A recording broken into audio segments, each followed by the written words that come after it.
आपल्या सर्वांचे आपल्या ऑनलाईन एज्युकेशन या यूट्यूब चॅनलवर हार्दिक स्वागत. आता नुकतंच आपल्या सर्वांना इलेक्शनची ड्युटी लागलेली आहे. तर सर्वप्रथम आपण आज पाहूया मॉकपोल, जे सर्वात महत्त्वाचं आहे. तर अभिरूप मतदान म्हणजेच अभिरूप मतदान हे कसं घ्यायचं? तर चला पाहूया आपण मॉकपोल कसं घ्यायचं आहे ते. आता आपल्याला मॉकपोल हे ठीक 5:30 वाजता म्हणजेच मतदान सुरुवात करण्याच्या 1.5 तास अगोदर हे आपल्याला मॉकपोलला म्हणजेच अभिरूप मतदानाला सुरुवात करायची आहे. आता त्यावेळेला जर का 5:30 वाजता आपले मतदान प्रतिनिधी उपस्थित नसतील, हजर नसतील, तर आपल्याला 15 मिनिटे वाट पाहायची आहे. मतदान प्रतिनिधींना येण्यासाठी आपल्याला 15 मिनिटे वेळ द्यायचा आहे. केवळ 2 मतदान प्रतिनिधी उपस्थित असतील किंवा नसतील, फक्त 1 मतदान प्रतिनिधी जरी उपस्थित असला तरी आपल्याला सकाळी 5:45 वाजता मॉकपोल म्हणजेच अभिरूप मतदानाला सुरुवात करायचीच आहे. अभिरूप मतदानाला सुरुवात करायची तर सर्वप्रथम आपल्याला EVMची जोडणी करायची आहे. तर EVMची जोडणी करायची कशी ते आपण पाहूया.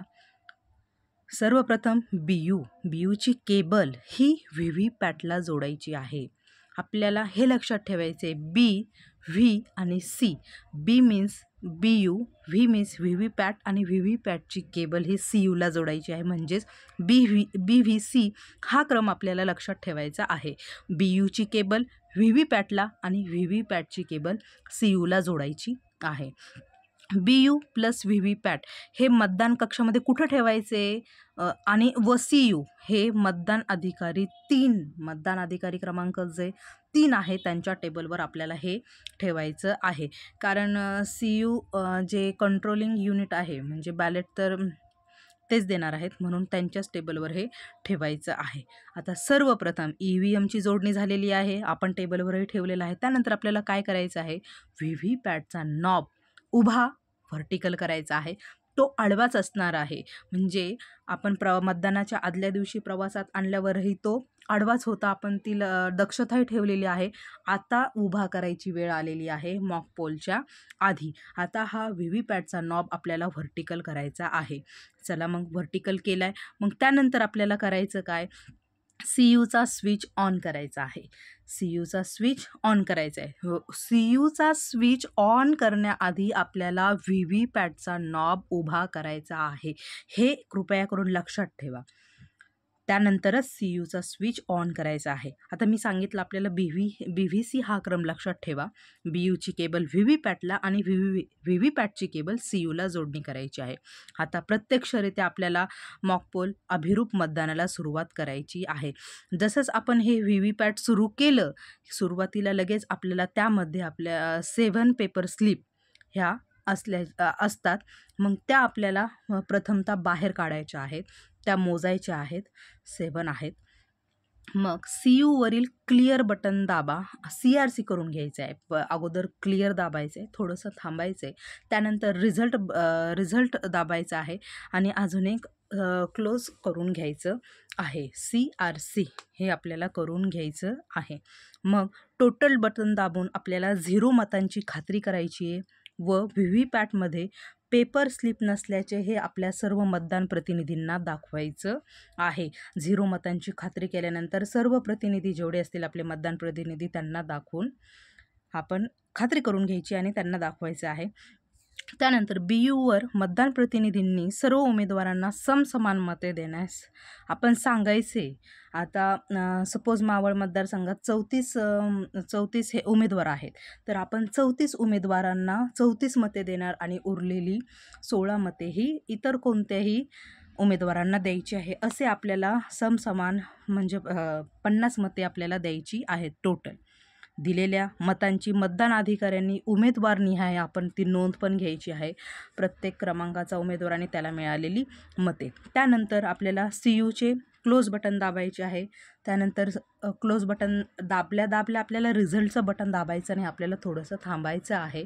पूर्ण ती स्क्रीन ब्लँक होईपर्यंत. त्यानंतर आपल्याला रिझल्ट हे बटन दाबायचं आहे आणि व्ही-व्ही-पॅटच्या ड्रॉप बॉक्समधील स्लिपा सर्व बाहेर काढायच्या. आता स्लिपा किती असतील? 50. आपण मॉक पोल 50चं घेतलेलं आहे, तर स्लिपा पण बाहेर काढायच्या आहेत 50 स्लिपा. त्यानंतर उमेदवार निहाय आपल्याला स्लिप मोजणी करायची आहे.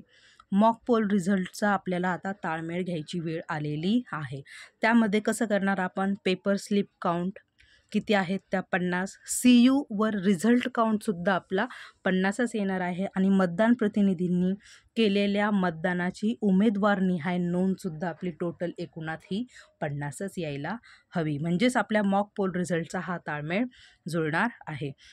रिझल्ट टॅली झाल्यावर मग आपण क्लिअर बटन दाबायचं आहे आणि क्लिअर बटन दाबून CUमधील मॉक पोल डेटा क्लिअर करायचा आहे.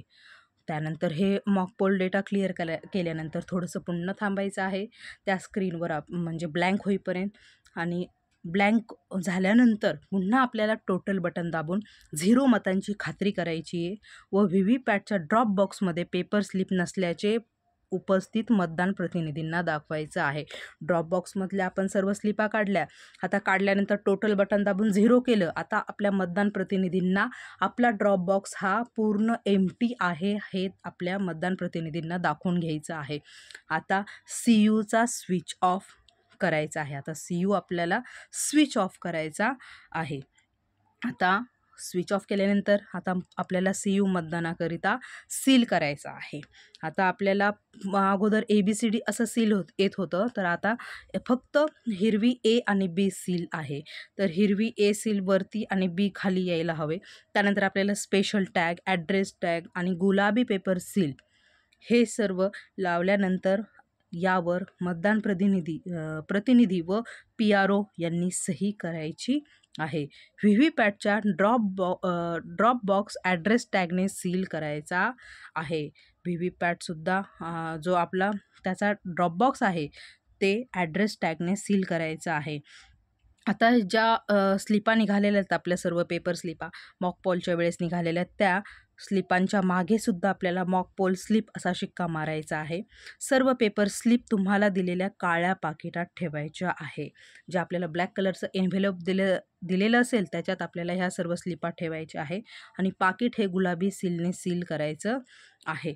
काळ्या पाकिटावर आपल्याला काय काय माहिती लिहायची? मतदान केंद्र नाव, क्रमांक, मतदानांचा दिनांक, मतदान प्रतिनिधी व PRO सही इत्यादी तपशील आपण भरून घ्यायचा आहे. मॉक पोल प्रमाणपत्र, अभिरूप मतदान प्रमाणपत्र अचूक तयार करायचे. जोडपत्र 5, केंद्र अध्यक्षांचा अहवाल, भाग 1 अभिरूप मतदान प्रमाणपत्र.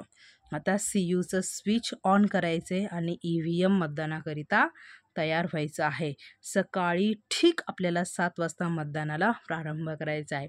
अशा पद्धतीने आपल्याला मॉक पोल हे घ्यायचं आहे.